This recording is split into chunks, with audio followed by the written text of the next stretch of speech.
बंद करने इधर disturb. So in the previous class, we have seen that about the stability, and the two conditions of the stability are when input is bounded, output should be bounded, and in the presence of input, output should turn to zero. These are the two conditions for system to be stable. Now we have found out that impulse response of different first and second order system, and we have seen if the roots of the first or second order system, if they are on the left hand side of the j omega axis, that is, it is called as sigma j omega plane, is called as also called as S plane. X axis is sigma axis, that is a real coordinate is taken along the x axis, whereas imaginary coordinate is taken along y axis. Then if you see, when the real coordinate is taken along x axis and imaginary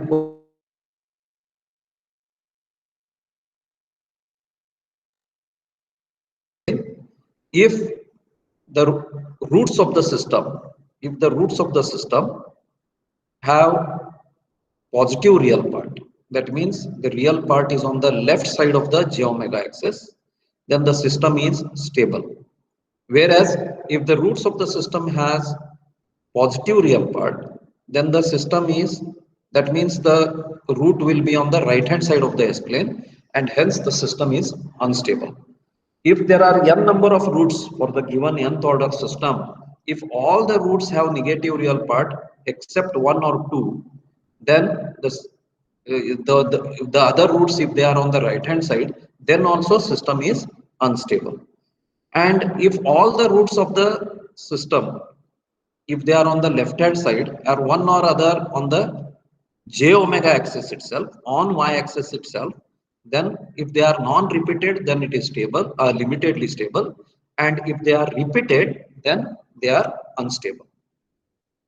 So ultimately it boils down to a condition, that means just you have to find out whether the roots are on the left hand side of the j omega axis or on the right hand side of the j omega axis, that to determine the stability of the system.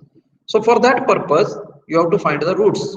So up to third order system you can easily find out the roots, but fourth order onwards, without the use of computer, it is not possible to find out the roots. So, without finding out the roots, two mathematicians developed the technique. Initially, it is developed by Hurwitz. He is a mathematician. Hurwitz developed one technique by determinant method. But the problem with the determinant method is, up to 3 by 3 determinant you can solve it manually, but 4 by 4, 5 by 5 matrix or determinant cannot be solved very easily.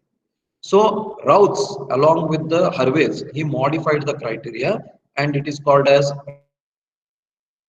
or only Routs criteria. In Routs criteria is there for your syllabus. Hurwitz criteria only you should know. Just go through the book how it is there. There are no problems on that. Just go through the Hurwitz criteria, because the Routs criteria is the same as the Hurwitz criteria only, but the calculation method is different. So here what you have to do is, first you have to take the characteristic equation. Characteristic equation of a closed loop system. Characteristic equation of the closed loop system is, that is the denominator of the closed loop system. Or it can be obtained by, see, closed loop system transfer function is g of s divided by 1 plus g of s h of s. So that means the denominator is 1 plus g of s h of s. If you equate 1 plus g of s h of s, that is the denominator, equal to 0, you will get the roots of that equation, and that equation, denominator equation, is called as characteristic equation. So the first you have to take the characteristic equation q of s, and you have to arrange it in a decreasing order of s. That is a naught, these a naught, a1, a2, a3, they are all coefficients, and then it is s to the power n, s to the power n minus 1, s to the power n minus 2, so on up to s to the power 1 and s to the power 0. These are the terms. So for the nth order system, you have n plus 1 terms. So that has to be there. So preliminary, before solving this, first you see the characteristic equation closely. First of all the terms in the characteristic equation should be present. That means s to the power n, n minus 1, n minus 2, n minus 3, so on up to s to the power 1, s to the power 0. All the terms should be present. None of the terms should be missing. Suppose if it is a n is 4. So s fourth term, s cube term, s square term, s to the power 1, s to the power 0. These all 5 terms should be there. That means their coefficient can be anything, but they should be there. That is the first condition. Second, all of the signs should be positive. So in between signs, all these signs should be positive. If any one sign is negative, means that coefficient is negative. So when that coefficient becomes negative, that means there is a root on the left hand side of the S plane, right hand side of the S plane. So hence the system automatically becomes negative. If any term is missing or if any sign is negative, then system you can straightaway write as unstable. There is no need of proceeding further. If suppose all the terms are present and all the signs are positive, then you have to proceed further. That doesn't mean that system is stable. Then you have to evaluate that system. If that conditions, these two conditions of all the signs positive and all the terms present, if it is not there, you can straightaway write it as unstable. But if all the signs are positive and all the terms are present, in that case, you have to evaluate further to check whether it is stable, unstable, or limitedly stable. So once you get this equation, you have to arrange what is known as Routh's array. So you have to draw one vertical line like this. On the left hand side of the vertical line, you write the highest power of S. That is n here. It may be, if it is a fourth order system, it will be 4. Third order 3. Seventh order 7. Like that. It will start from s to the power n, n minus 1, n minus 2, n minus 3, n minus 4, so on up to s to the power 2, 1, 0. So the last term here is s to the power 0 and topmost term is s to the power n. Then you have to arrange the rows. In the rows, you have to write only coefficients, not s. So the first element in the row is highest power of s to the power n. S to the power n has a coefficient a1. An. A naught. A naught. A naught is the first term. Second term, n minus 1, you cannot write like that. So what you have to do is, s to the power nth term is a naught, leave 1, write next. That is next term in the first row is a2. Leave next, that is a3, write next term a4, a6, so on. So in this particular cases, it is even, it is not necessary. If it is a fifth order, then it is 5, 3, 2, 5, 3, 1. These three terms will come. If it is fourth order, then A4, A cube, A2, A naught. These three terms will come. So s to the power nth term you have to write first, leave next, n minus 1 you leave that and write next, leaving 1 at a time. Below that, s to the power n minus 1 row is there. What is the coefficient of s minus 1 row? A1. So I will write A1, leave 1, that is A2 I leave, then I will write A3, A5, A7, like that. In this particular case, odd are in the bottom, even are in the numerator. But don't remember like that. Remember, highest power, it should start from the highest power, and first row leaving 1 at a time you write, then next row you write. So the two rows are auto-generated. That means you have to generate those. Simply you have to copy from the equation. Nothing you have to do. Then the next row you have to calculate. Next row you have to calculate. that is a to the power n minus 2 rho. So here I have written it as B1, B2, B3. What is B1? At the bottom it is given A1 into A2 minus A0 into A3. Okay.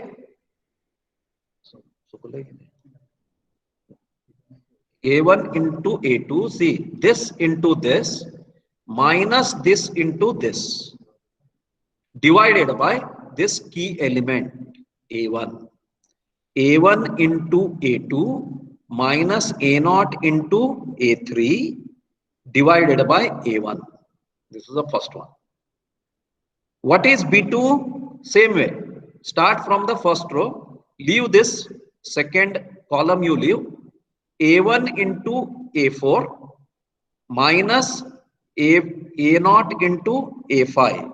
A1 into A4 minus A0 into A5. Once again the same key element upon A1.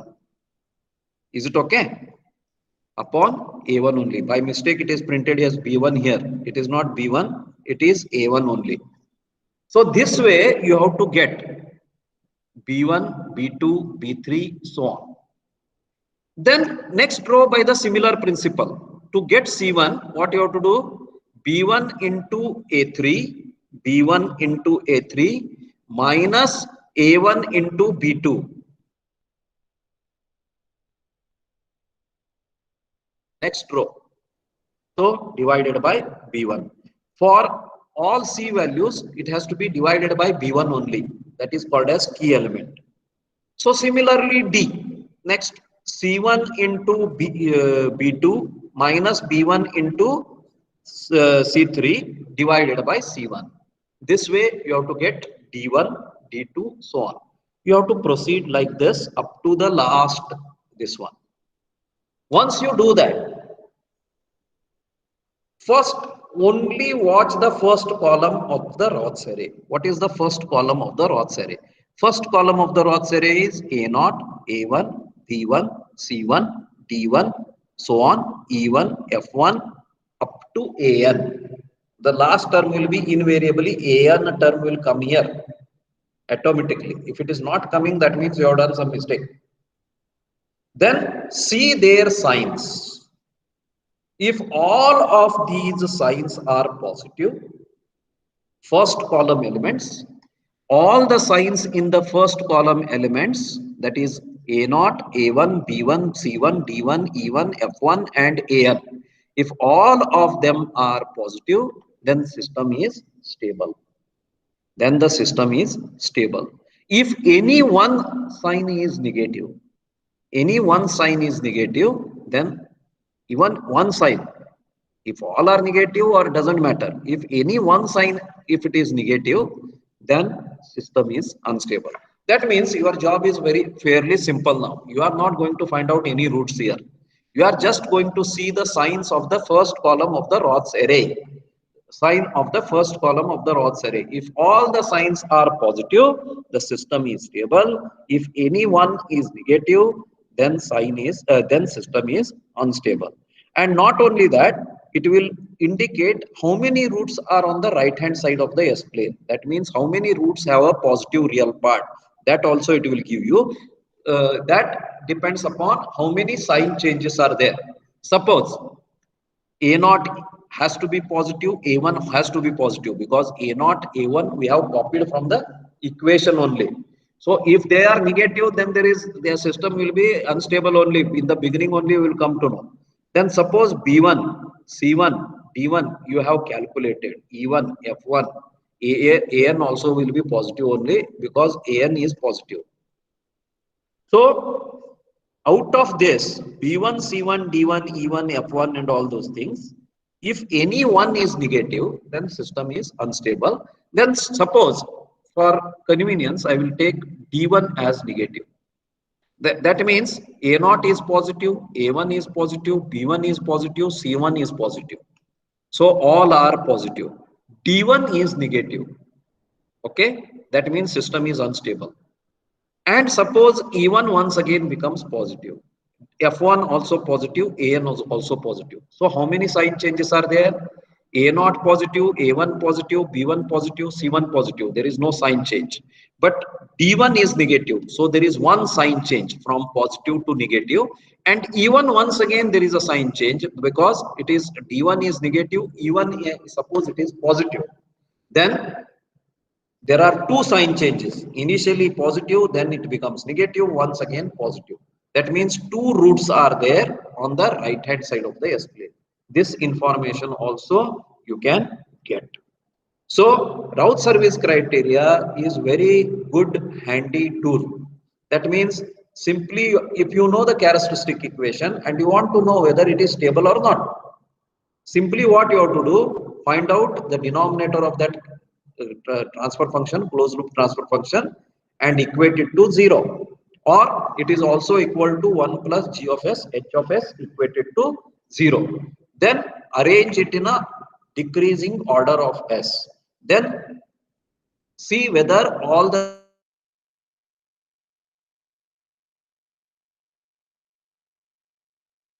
highest power in the first row, leave one, write next, leave one, write next, leave one, write next.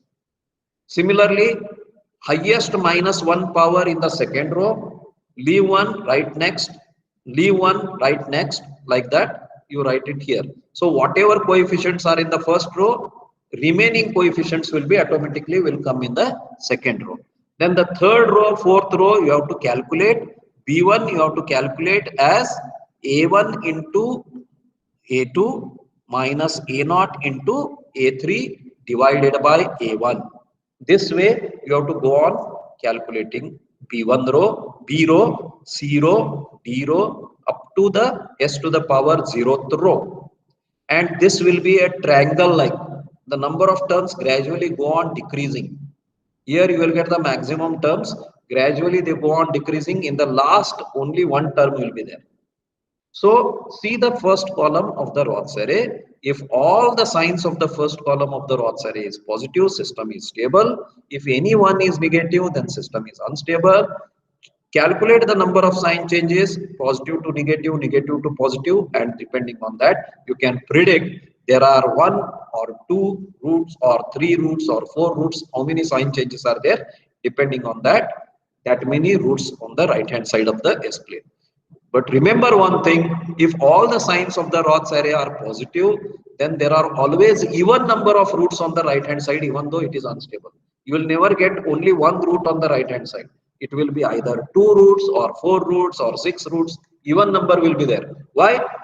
Why even number? If it is odd number, then negative sign will appear in the equation itself.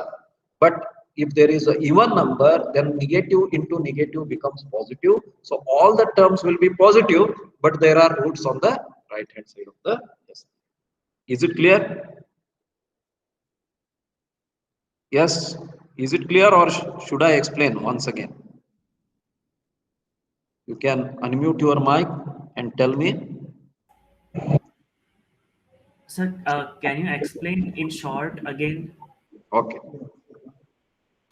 See, what I will do, it is better one simple example I will take and explain. That is more better. Is it okay? Sir, if possible, real life example which we have already come across, because this mathematical part is little bit confusing. No, here, whatever real life problem means what? See, how to find out the transfer function you are knowing already. Once you know the transfer function, closed loop transfer function, you have to simply take the denominator of that. See, these are mathematical tools. See, in ANSYS, ANSYS is what? Is it a stress analysis part? It is a tool to determine the stress analysis, correct? So whether you know the theory or not, it doesn't matter. You know how to use that tool. So the person who doesn't know mechanics of material also can use this ANSYS. So similarly here also, it is a mathematical tool. See, Routs and Hurwitz, they are not scientists, they are mathematicians. They have found out one method to determine whether the system is stable or unstable from the mathematical equations. So it is 100% mathematics. There is nothing physics here. Physics you have come across in chapter number 1 or unit number 1 only. So from the basic principle of Newton's laws, how to determine the transfer function you have studied. Once you know the closed loop transfer function of the system, we are going to do only mathematical analysis henceforth. There is no physics involved here. Is it clear?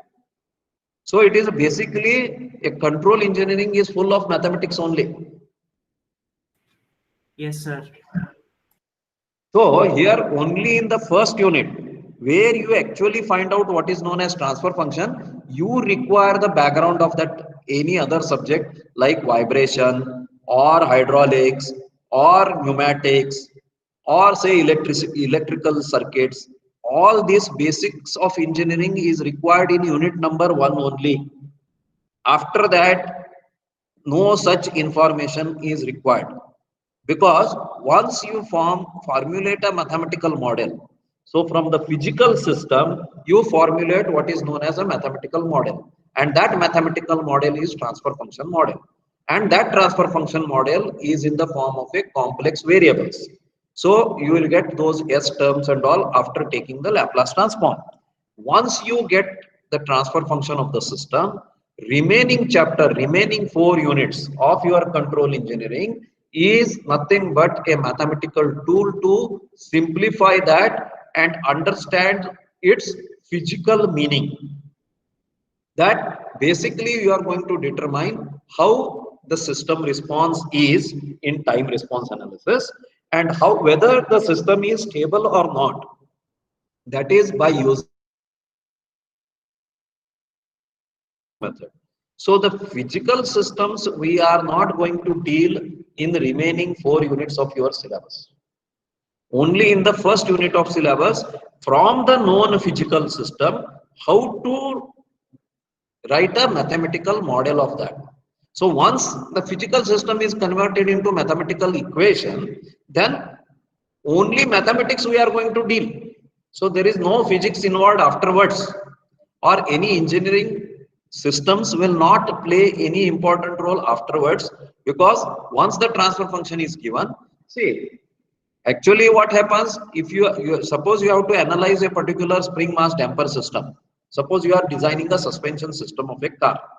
Okay, so to start with, you know the mass of the car, and you know what type of road conditions it is, and on that basis a designer, a machine design engineer, depending on the stress, and a dynamics engineer, depending on inertia and all those things, he will come up across a spring mass damper system. Now once the spring mass of damper system is there, its transfer function you have to find, that is ms square plus fs plus k. This is what the after taking a Laplace transform, the denominator becomes like this. Afterwards, you are giving that job to a mathematician. So nobody employs mathematician. Finally, it is a job of an engineer to solve that. Now you are interested whether the response is as per your requirement or not. That is, whether the response is oscillatory, whether the response is very slowly changing with time or very fast changing with time, that you determine in time response analysis. Now, after that, whether the system is stable or not. Stable or not, meaning I have told you. That means suppose you are once again designing a spring mass damper system. Okay, if the damping is very low, if the damping is very low, it is very comfortable. If you are sitting in a car with a very low damping, it is very comfortable. If you feel like you are moving on a air. Okay, but if it hits the road bump, then what happens? It starts oscillating because the damping ratio is very low. And suppose if the damping ratio is so low, it keeps on oscillating forever. Then how you feel? That means you are in a traveling in a car and you are feeling that you are always going up and down, not forward. You are going forward, but at the same time you are moving up and down and keeps on oscillating. There are no shocks.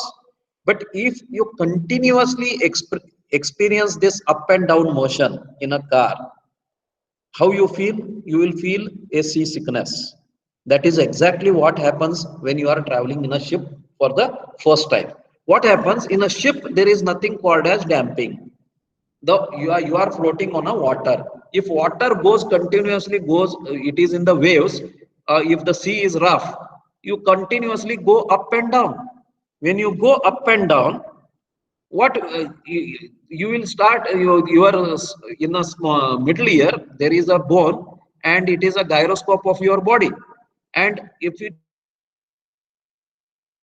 motion, then you start omitting, because your ear will detect a continuous motion, and because of that you have a vomiting feeling, and that vomiting feeling is nothing but called as seasickness, correct? Even in cars also, when you are taking a curved path in a ghat section, you will feel vomiting sensation, basically because even though there are no road bumps, the journey is comfortable because of continuous motion in a sideway direction, and because of centrifugal force you are experiencing, you will feel a seasickness.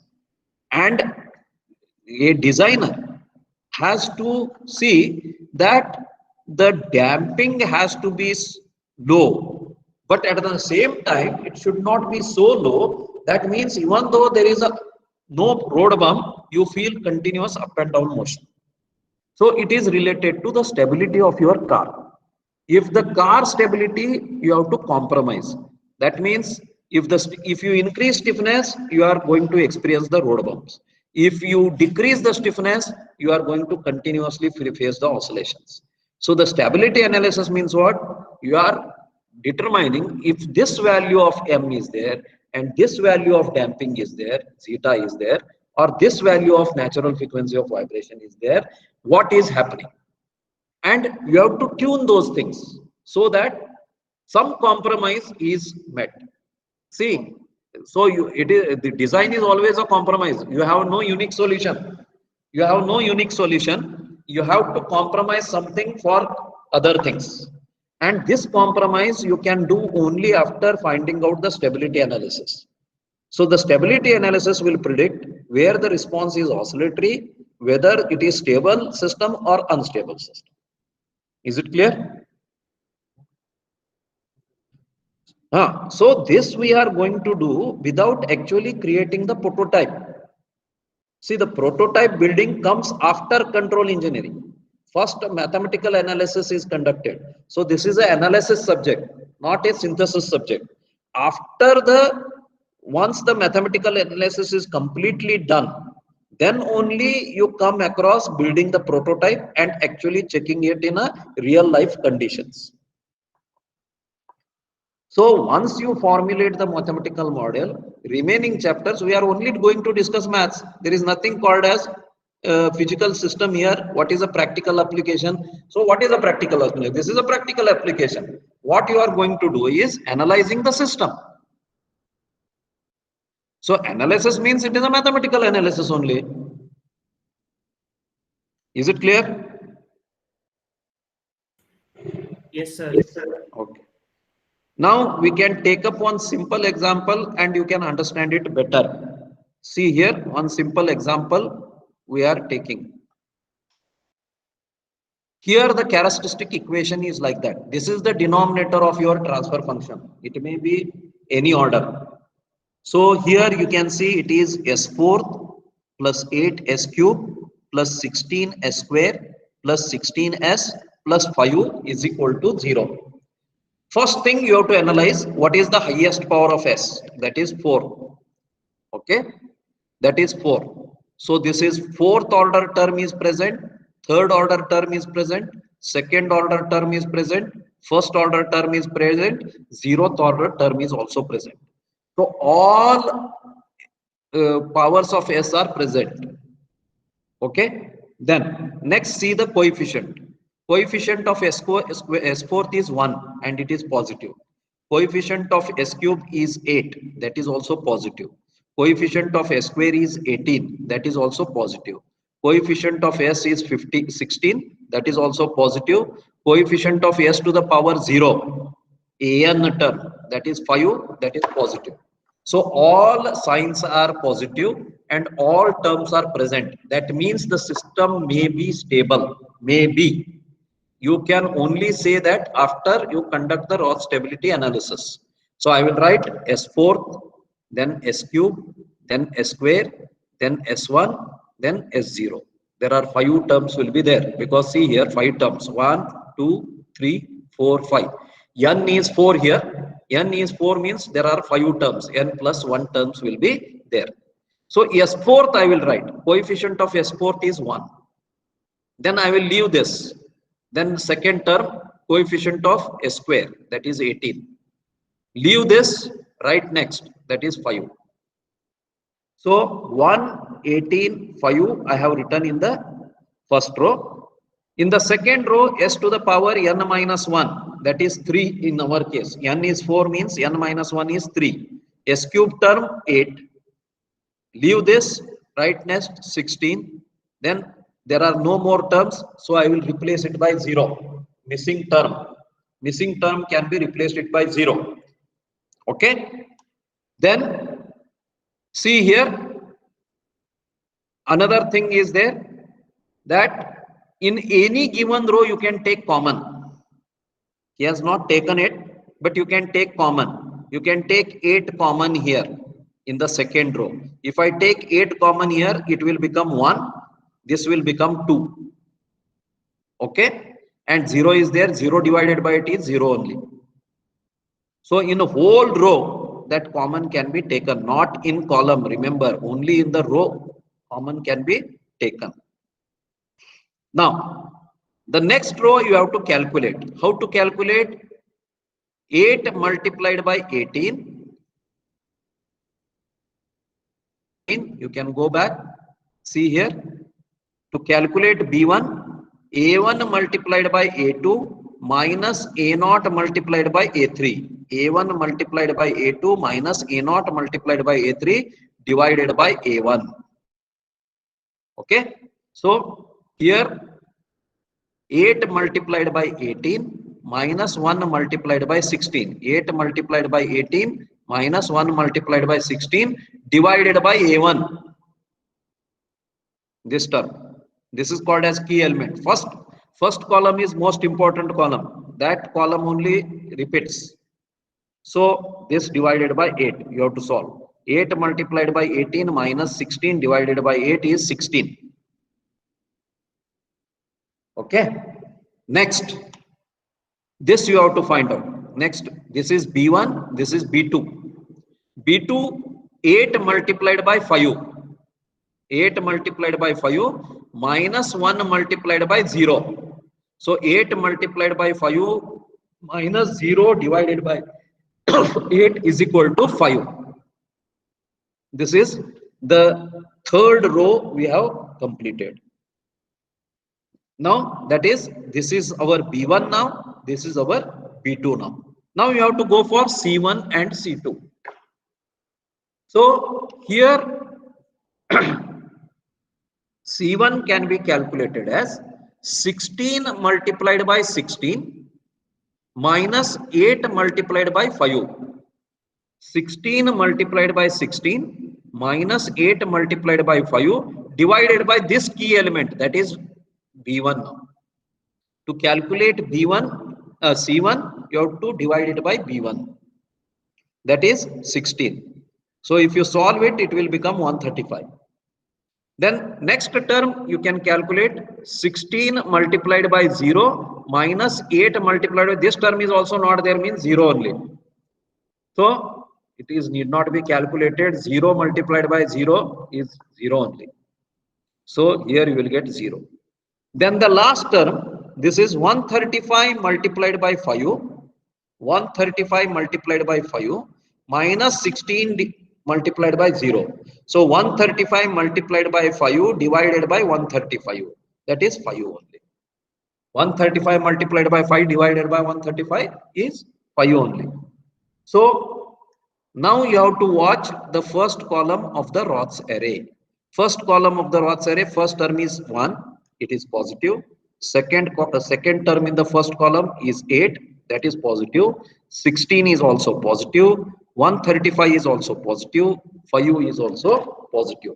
So that means all the terms on the first column of the Roth's array are positive.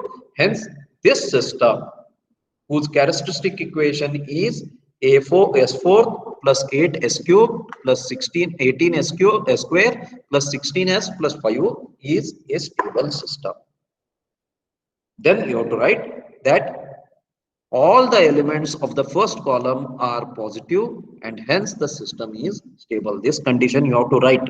Only solving the Roth's array without writing the conclusion will not carry any marks. Remember that. Most of the students do the calculation, but they don't analyze the stability of the system. Is it clear? So we'll take a break for 15 minutes and remaining there are only 6 varieties of problem. All these problems are solved in Nagaraj Gopal. And more than that, no variety will be available. Remember that.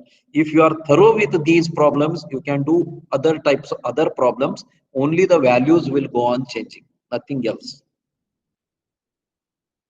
So if you have any question, you can ask me. Otherwise, I will take a break.